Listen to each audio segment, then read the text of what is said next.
I'm Lauren Hamilton. I'm Head of Marketing Partnerships at Smart Commercial Energy, and you won't hear much from me today. I'm just here to introduce our three panelists. We've got Warwick Johnston to my immediate left, who is the founder and owner of SunWiz, which has been going for 17 years, I believe, and he's the voice about industry when it comes to data and insights. Huon Hoogesteger, founder and FD of Smart Commercial Energy, also my boss. He started Smart 14 years ago, previously known as Smart Commercial Solar, and is one of the early pioneers of PPAs in Australia and of commercial and industrial clean energy solutions. And finally, Stephanie Bashir, who is CEO and founder of Nexa Advisory, has had a long and illustrious career in just about every role you can imagine in energy, including more recently lobbying and policy and advocacy work. So today we're going to talk about what we've kind of started to describe as the missing middle, and that's the gaps in attention and intentionality and focus on commercial and industrial, which we describe as being, what do we call it, between 100 kilowatts and 10 megawatts loosely. So I'll hand over to the team to get started and maybe share your thoughts about why we're all here. Sure. Yeah. I'll jump off. So I gave a presentation yesterday on residential batteries in a theatre which was probably twice this size and twice as occupied, and it gives an example of what's been happening in the solar industry for quite some time and how residential solar, residential batteries has been such a focus, and it's part of our success story, right? But it also gives you an idea of, well, where the missing opportunity is, because you look at many other countries and it's like residential is the last thing you do, only after you've done utility scale and commercial scale. And there's reasons for that, and there's economies of scale that apply, as you can understand when you're doing one big installation rather than just lots of little ones. And so that's the topic of discussion today. What's going on and why is it like that? And I'll note that there was a time actually when residential PV was having some saturation effects, and people started looking at commercial and saying, oh, I think I can do that. I can do a 5 kilowatt, I can do a 10, I can do a 10, I can do a 30. I can do a 30, I can do 100, I can do 100, I can try and butcher up something else, right? And so for some time then, you saw that commercial PV had a big boom, and Dannon's in the audience. They're sitting beside my mum. Hi, Mum. And Dannon ran Today Solar, which did exceptionally well in commercial, and also had its rollout of all of the fleets of installations across shopping centres and lots of different organisations. So we've had a bit of a heyday, and then it feels like it's gotten a bit quieter. It's gone a bit backwards. That's my sense from the data, but what's it like on the ground? Is that something that you're seeing, and what's your perspective? Yeah, I think you nailed it. Commercial industrial solar sort of is kicking off fairly well, and then I think your data will show when your report comes out that there's been a dramatic reduction over the last year, maybe around about 30% less commercial solar going ahead over the last year. So we've found ourselves in the doldrums. Now, why is that? Well, let's just, if we go back to 14 years ago when I started Smart, there was no commercial market. We invented a commercial market despite government not caring about it. All the government focus has been on basically a stimulation to get votes. The renewable energy target, which John Howard brought out, was probably the most stable thing that led into some commercial solar. But then when Trump said a couple of years ago that ESG doesn't really matter, I think companies really stepped back and said, oh, maybe it doesn't really matter. Forgetting, of course, that there is actually an economic benefit to the business to get solar and battery. There is a security reason, which is now coming into the market. I mean, the Iran war is going to be the biggest influence on our market, much more than any government rebate, much bigger. The EV sales just picked up. So what I'm hoping is that we're going to see that lost 30% return this year. And the missing middle will be, once again, not a result of Australian intentionality, I think is a great word. It's a result of people like us and in former times, Today Solar and our competitors going back out to the market and reminding businesses this is an economically sensible, it's a security, it's an amazing opportunity to get control of one of your top 5 overheads back into your control. But yes, it's been forgotten about by pretty much everyone for a couple of years. What do you think? Yeah, look, at Nexa, our work is all about evidence-based policy. So we did some work on, we've been working on the energy transition and how to accelerate it. For those who were here yesterday, we presented a little bit about the challenge, not just in Queensland, but more broadly with our aging coal power stations. So this is a much bigger challenge when we're talking about energy security and reliability here in Australia. We've got a coal fleet that keeps the lights on at the moment, that's aging and breaking down. And so with the introduction of solar and batteries over the years, especially in the residential space, we have seen quite a big shift in that because people want to take ownership of their energy. They want cheaper bills. Bills are going up. And they're going up as a result of unreliability of energy and also reliance on expensive gas. So if we keep that in mind, initially in 2015, when we had the boom of solar and, fit tariffs were introduced and a lot of the incentives were introduced for residential solar, we had a huge take-up. And over the years since then, prices of panels, technology has evolved. It's been quite significant and successful. And what we've seen is, the challenge there is also we've got data centers coming in, we've got electrification of everything. So reliance on energy is going to be even more prominent. And getting the replacement of generation into the system to replace coal is a very slow going exercise as we're seeing it now. And so rooftop solar and batteries do present a very big solution to this challenge. So I'm just gonna skip and show you I can't see my slide. This one here, yes. We're gonna stay on this one because it really shows that bottom line is where CNI uptake of rooftop solar is. And that top line is residential solar. And we still need it. Don't get me wrong. People love the rooftop solar because they don't trust the energy industry. They want to lower their bills. But we actually need also a big focus on CNI, rooftop solar and batteries for business. And we're calling that obviously the missing middle as a group because we're not talking about the high end of smelters and that, and we're not talking about small business. We're actually talking about commercial businesses that operate in warehouses, distribution centers, and so on and so on. There's so many different examples and archetypes, which I think Huon can touch on a little bit more. But I think the missing middle is because we have a missing policy in that space. We've had that missing policy for many years now. And I think this is where we can really move the dial when we're talking about reliability and energy security because of the loads that could potentially be available and mitigate the peaks and the reliance on the grid.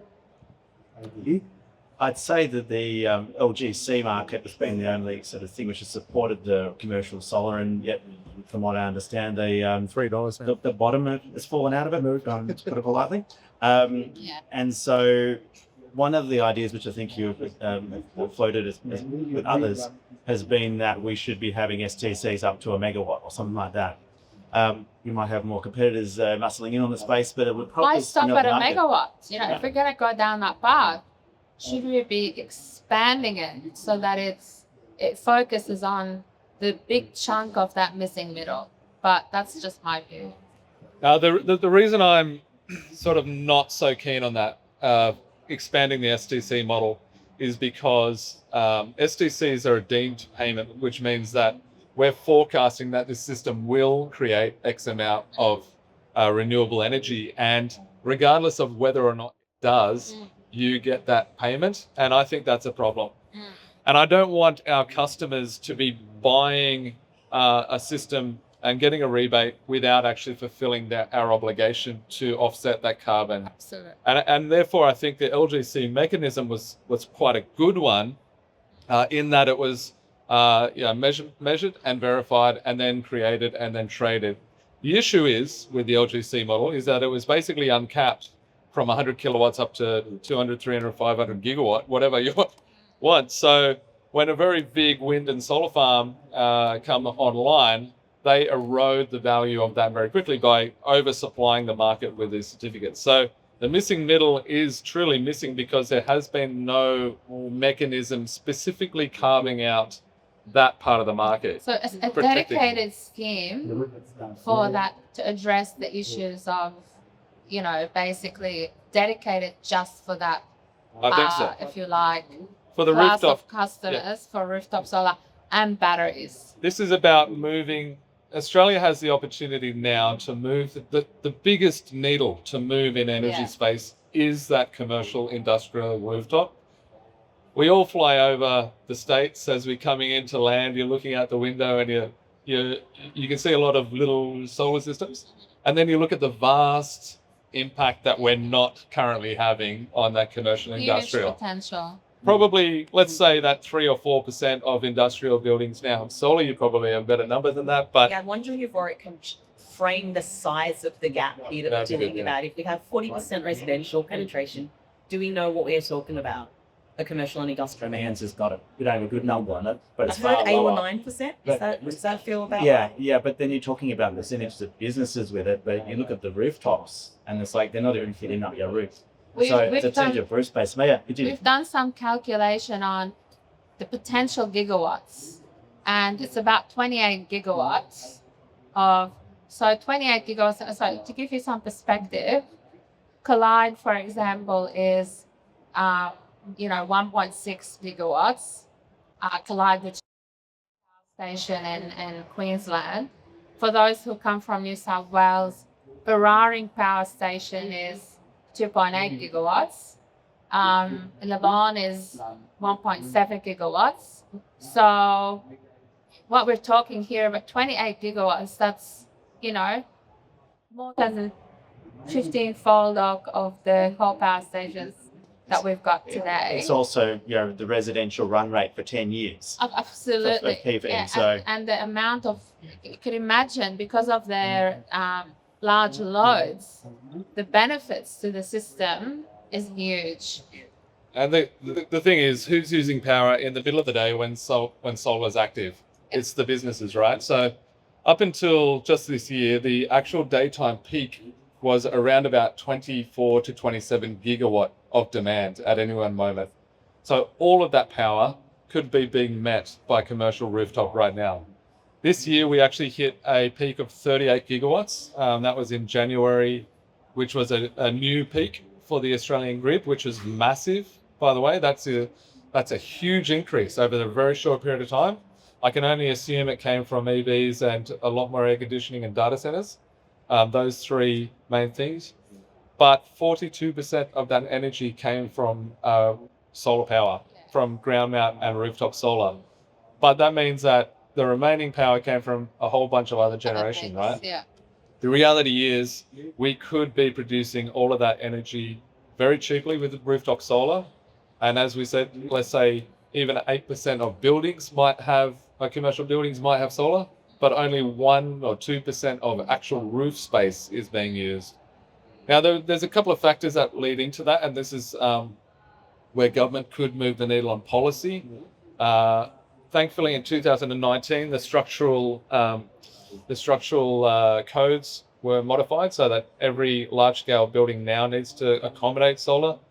But the big handbrakes on advances in the missing middle are around landholders and land agreements and tenancies, right? And we have a really big issue where the government could probably create a policy that would oblige landlords to allow tenants to get solar on their rooftops. Landlords are holding, some landlords, there's some great landlords out there and there's some terrible ones that are trying to hold for ransom that roof space. And we're getting asked for stupid numbers. Oh, you want to rent the roof space? It's going to be $20,000 a year. Well, that's completely eroding the benefit for the client, for the tenant who's actually using the tower. So how's that tenant going to manage their carbon reporting, carbon reduction, if they can't even access the rooftop? So there's a lot of areas where we can improve as a country. It's got to be intentional though. At the moment, it's completely accidental, and it's because of companies like ours who go out there and beat on the door and try and convince those customers that there's a real opportunity to do something. And it's an act of faith on the behalf of our clients to actually do something. There's no assistance, but I will tell you one thing that's really interesting. Is sorry, you guys can sit down. We're gonna jump in at some stage. Yeah. But intentionality. I have a very great client. We just did the largest off-grid farm for them. There's a photo in here somewhere. Farm system. Largest off-grid chicken farm in the world, actually. One of the largest off-grid farms in the world. 4 megawatts of solar, 5.6 megawatt hours of battery. We built it in 7 months, and they were producing chicken at the end of that 7-month construction time. But they are waiting another 2 years for the grid to come in. Yeah. Now, the same customer came to me the other day. Could we do this again, but on a bigger scale? 100,000 acres of land. I was able to offer him a price of 22 cents a kilowatt hour for 90% solar and battery. 10% of that energy would be coming from diesel. We can build it in line with him, in line with his construction timeline, and get his business moving 3 years quicker than the grid. What that means, why is that important? That energy that we are able to produce is 15 to 20% cheaper than what he was buying from the grid.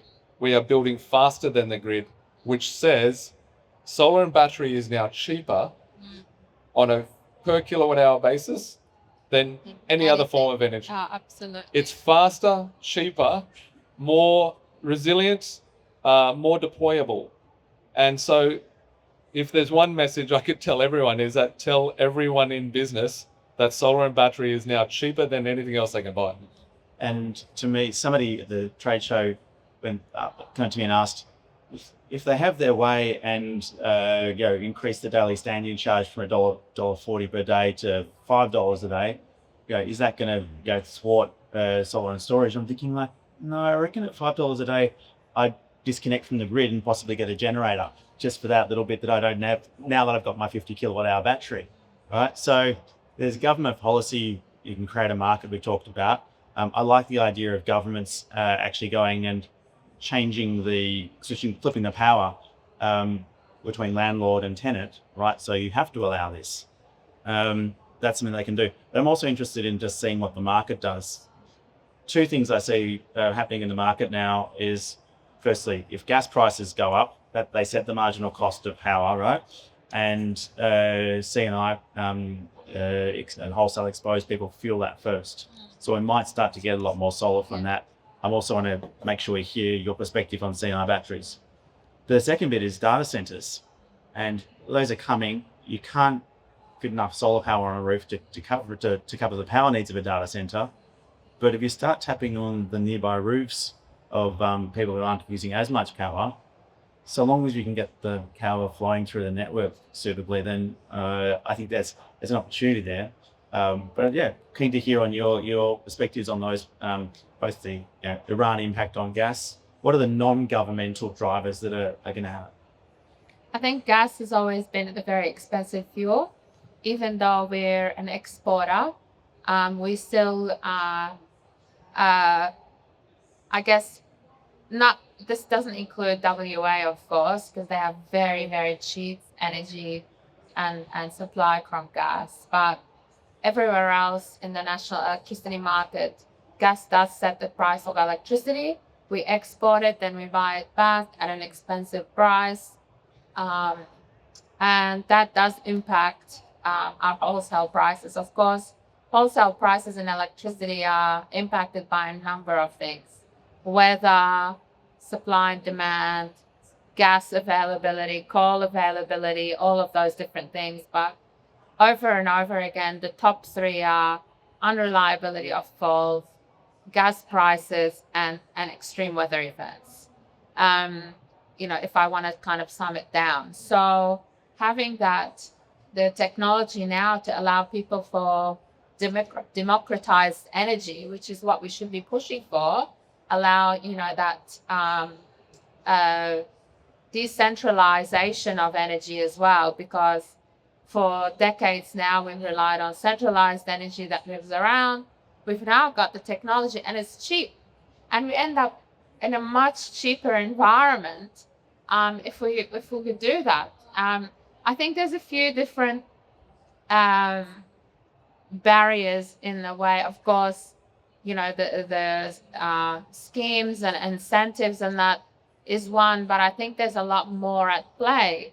We've also got a traditional energy system where companies have benefited, if you like, from that centralized energy, including the distribution networks that we rely on to connect the solar and the batteries. And they are basically a huge disruption to those traditional models. And they're eating their lunch, basically. They're eating the lunch of traditional retailers and generators, but also eating the lunch of energy networks. And that kind of, if you like, disruption has been quite a big barrier in navigating over the years. We've had no movement on electricity tariffs that provide the value back to customers when they, generate excess and they get back to the grid. There's been none of that, actually, even though there's been champions over the years around that. Another one is, why do connections of solar and batteries take 12, 18 months for a commercial size? Why? Especially when they're actually a solution to peak utilization of the grid, especially batteries, that they are a solution to the underutilization now that we have of the grid. So it all comes down to the vested interests, I think, and the way these organizations have made money for decades, and the way they've made money now needs to change. And who's going to put their hand up as a government to actually challenge that and make that happen? And that's going to be one of our biggest challenges, really.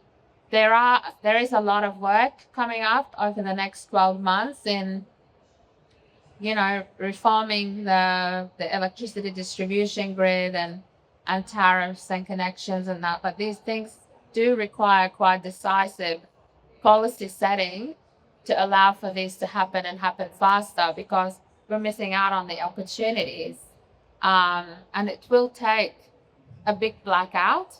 No one wishes that, but South Australia, it happened.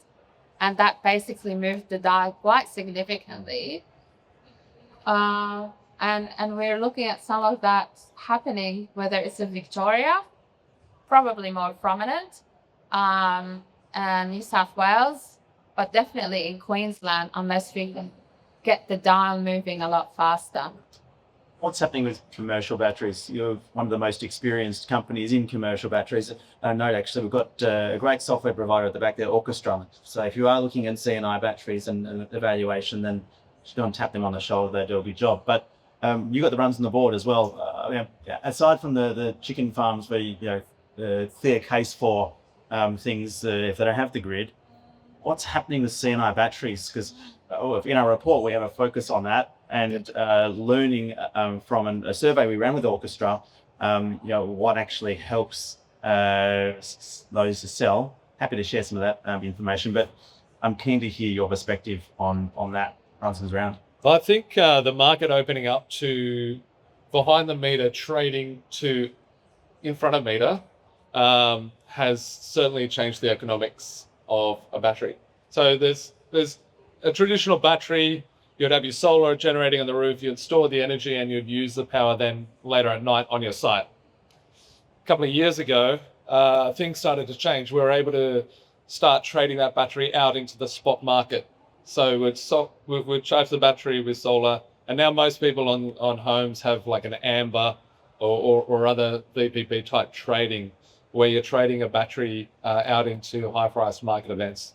Now, with that change, it made batteries extremely financially viable. So we're going to around about 25% return on investment if you play your battery into all parts of the market at once. Now, that means if your money's costing you even a 10% or 14% for the cost of money, if you're making a 25% return, that's a 10% net profit. Any business who gets 10% net profit from non-core business activities is probably pretty happy with it. So we can finance a battery, we can finance the solar on a PPA, we can finance the battery all in one package. We can trade that battery in and out of the spot market and make money out of it. So for businesses, it's obviously extremely attractive, but businesses are conservative, so their decision making is like, wait there. Until I see it working for so many other people, I'm not going to jump in. The problem with that is that the battery market is now on a bit of a ride. And so that trading, that spot market trade is going to move later and later. Early adopters are going to make a lot of money out of this. In 5 years' time, that 25% return's probably going to be down in the teens. And then anyone coming much later than that's worse. So it is a moment in time, and the cost of batteries have come down significantly. More than that, the cost of integrating a battery has come down significantly. A lot of risks have therefore come down. So it's a much more lower risk. It's a much better return, and it's super attractive. The challenge is, because no one with a prominent voice is really talking about it, government hasn't said anything about it, it still remains the missing middle. I want to throw a question to you all on this, Johnny. While you've been speaking, I've been wondering about what does the cheaper than battery rebate program, and that's just coming to a conclusion for large batteries with 50 kilowatt plus from May 1. What can we learn from how commercial entities uptook those larger batteries under that scheme, and how unprecedented the popularity of the scheme was that we can apply to the C&I sector? We saw some data on how many people were installing 50 to 100 kilowatt hour batteries, and whether they were residential. 3% of uptake was from businesses. So, solar and storage companies are selling where they could make quick sales, which was households.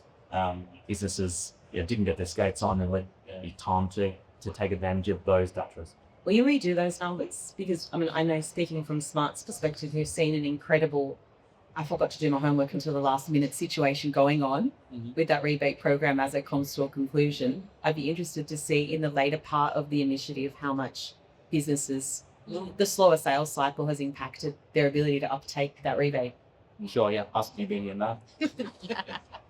I will. Yeah. I also wanted to ask another question. This is something that we often talk about, but I don't think we've addressed the other kind of factor here, which is looking at centralized or decentralized energy system, but based in urban areas where the demand is, versus, suburban and regional residents, for instance, especially faced with the challenges around stakeholder, buy-in in regional and rural areas.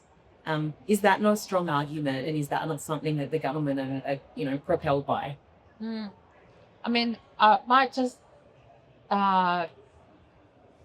touch a little bit on the previous question, because I think there is a different challenge with C&I to residential, where people, unless you're renting, we still have the rental problem in the residential space.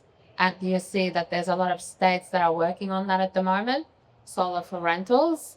There's not that a similar attention to businesses, even though like that is where the bigger value for governments is when it comes to the energy security and reliability. That's where the value is. And in fact, that's where the commercial business case is when you're talking to VPP providers and aggregators.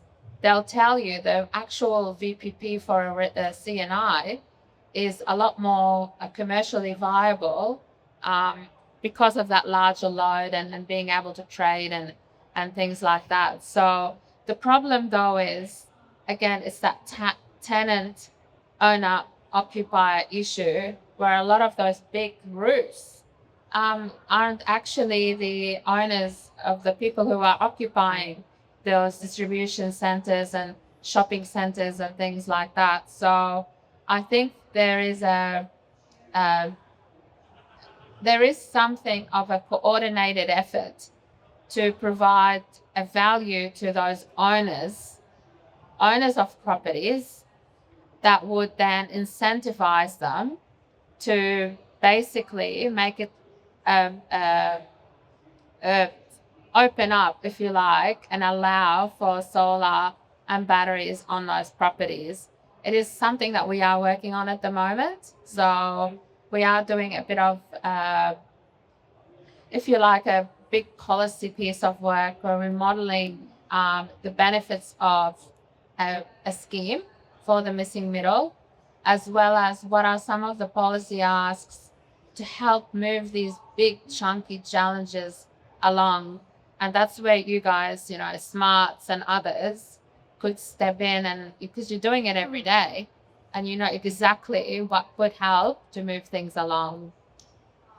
I should say there that the survey we did with Orchestra showed that as soon as you can get payback down below 5 years, 25%, then many tenancies are 5 plus 5 years. And so if you can get that payback in that period, then that can unlock things. And it seems like we're there. Another interesting perspective, I have to point to Alex, who used to work for Gridcop, also a family member. I felt him stuck in the audience with them. Is over there. But I think you're seeing a lot of different interesting cases there. And some of the lessons we got from that survey was not only get below 5 years, but be hitching batteries whenever you're pitching solar for CNI, whether the person has asked for it or not. It's like, give them what they need, not what they want. And the businesses that did that successfully were the ones which were getting more sales. The businesses that were fixing finance options, finance was also a gateway to more sales. And there was certain things which got you your first sale, and there were certain things that got you the scale beyond that. Those would be discussed in the Bashir report, which we're just about to release. We're going to do a Q&A. We might. I might get a quick recap though. I want to know what you guys think key barriers are for missing middle. Just 1, 2, or 3 things each. Just list them for me. Starting from you, Warwick. What's the biggest hurdles? It's not core business for the end customers, so they're not actually often out there going until it becomes a fast rising electricity environment and gets the attention of the CFO. We're about to experience that, I think. It depends on how long this conflict lasts. Yeah, definitely. Landlords have a big influence. Construction has a big influence. So the type of buildings that have been constructed traditionally, we have a lot of structural issues where Australian buildings were basically a balloon, able to hold themselves up, but not much else. And the third one is an industry issue, and we're all responsible for it because we hear every day when someone finally gets on the phone to us, oh, finally I've found someone who I can trust, or finally I've found someone who I know who knows what they're talking about. This has been a real key issue. When people look at the solar industry from the outside, they see a mess. They see a whole lot of different messaging. They see no one that they know how to trust. There's no clear outcomes, and it seems messy. And that's because residential, commercial, utility, it's all blended into one. There's a lot of mixed messaging. There's Australian cricketers yeah, who knows what's going on, and there's prices that are being displayed at really cheap ends, and then people know what's happening at the other end.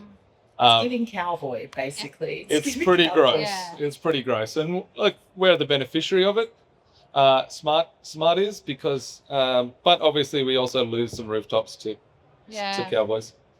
When we did the analysis last year and released that report that we spoke about, there were 3 top challenges, I think, when we surveyed across the industry, OEMs like ourselves, aggregators, service providers, but even in the traditional energy market. The tenancy issue is a huge one. Connecting to the grid for big commercial sites is another really big one that takes forever. Why does it take 12 to 18 months? And they're managed on an account basis, so you can't actually scale at the distribution side. So it's a challenge for them as well, and to manage that.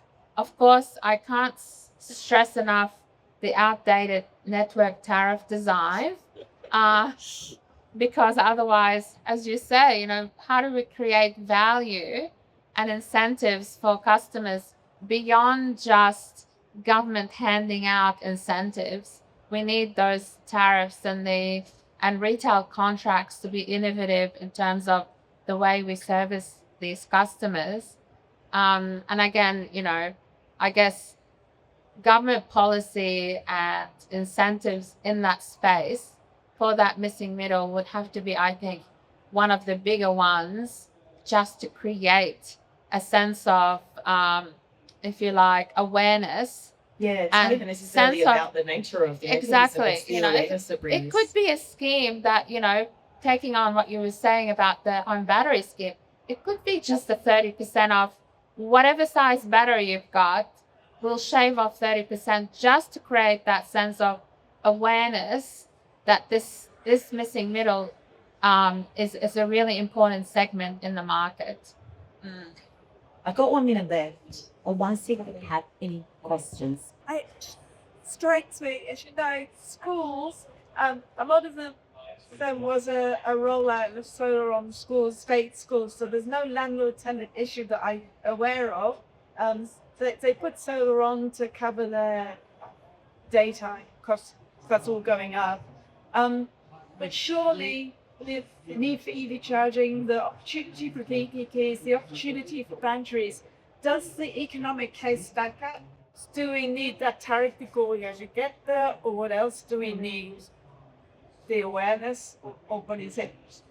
I get the sense that schools probably feel like job done in some sense. And also what I'd say is that the extra marginal additional solar generally has a poorer payback because they're starting to export. So Batteries.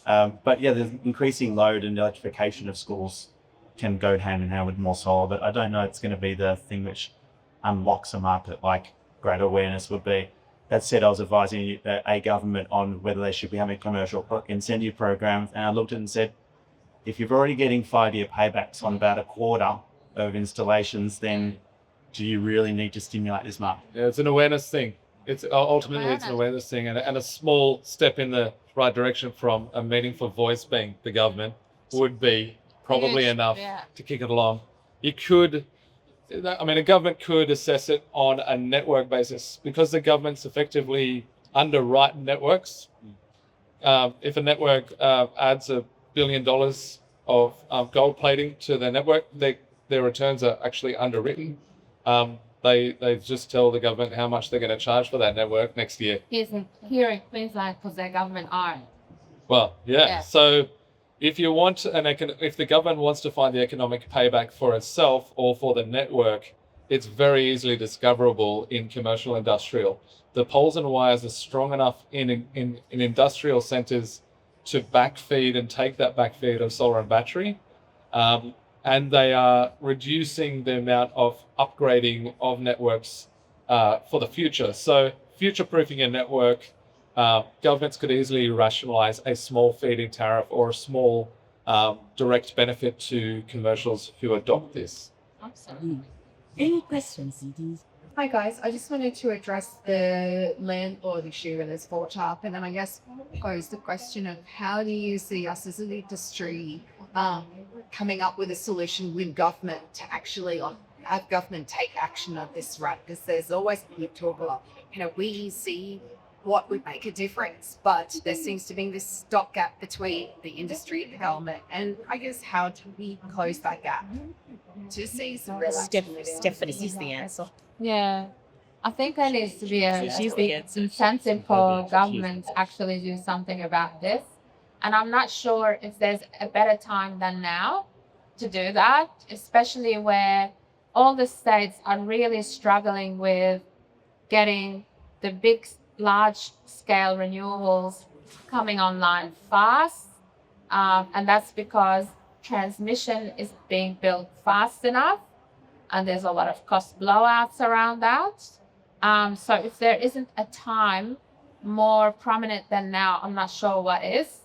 And there is a huge urgent call for that action to get on with it now, because we are looking at energy security and reliability issues without saying the B word, unless we get on with it. What government can control are policies and taxes and rates. And so when I think about how to move the needle for a landlord, we can either we can have carrot and stick. We can reduce their rates or reduce their tax or stamp duty on a transaction. That's one mechanism that really doesn't cost the government anything. Obviously, it costs the taxpayer a little bit if we're going to give a tax break. But they're the mechanisms that governments can have. And certainly what they did with the structural engineering, basically mandating that all roofs have to be capable of taking 13.5 kilos per square metre, really made a massive difference to construction. So they do have levers that they could pull. And mandate it. You see, actually, I was speaking with somebody from Energy Bill, and they are now Australia's top 5 solar retailers off the back of putting residential solar on new build homes. And that's come off the back of 7-star housing requiring basically requiring you have a solar system. And so go further than saying you need to build something that can take a solar system and say you have to design. You have to have it on. I'm going to wrap up now because we've gone over time. But what I wanted to ask is, where can people get your report? Because you're going to learn more about this. Our websites, nexaadvisory.com.au. Nexa, Nexa advisory.com.au. Can people download the report we loved that report. That research for the orchestra was brilliant. Is that accessible to everyone? I'm not sure, but you can give me the cash and I'll give you my report. There you go. You can also do that. Follow us on LinkedIn. We talk about this a lot, so find us on LinkedIn and you'll learn more. But thank you so much to Warwick and Huon and Stephanie. Thank you, guys. Thank you.